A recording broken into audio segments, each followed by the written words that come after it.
thanking everyone for taking the time out to engage in the conference again this year. A lot of familiar faces and a whole bunch of new faces as well. So this is a chance for everyone to get back up to speed on the new capabilities. But sometimes just seeing it from end to end over a space of about 10 minutes is a good way to understand how big this solution is. As Glenn mentioned, we are going to deep dive into a lot of the attributes that I'm going to bring up, so I'm really just going to skip through the facets of the system so you can see what's there now to play with from SafeZone. The Manchester Alliance was done because students wanted it to happen. Parents are fully involved in the decision-making process. They want to know what support is in place, what's the counselling, what's the wellbeing. So we use this as a tool to show parents as well, saying this is one of the ways that we keep your child safe when they're with us. I think the thing that worked for us with SafeZone, or the improvements that have been made with the app, has been the addition of the wellbeing feature.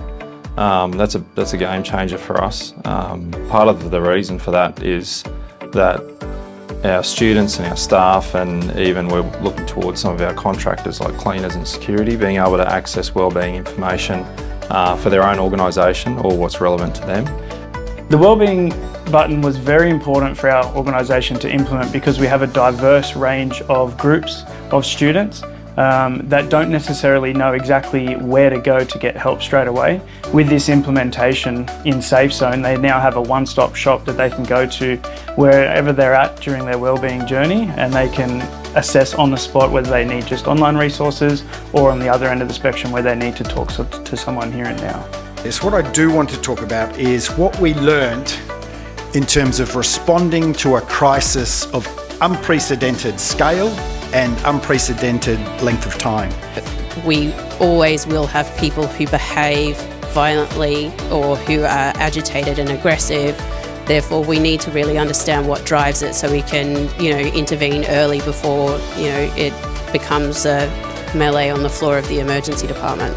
COVID was absolutely tough for all of us. I think as a university sector, we responded extraordinarily well and kept our operations going.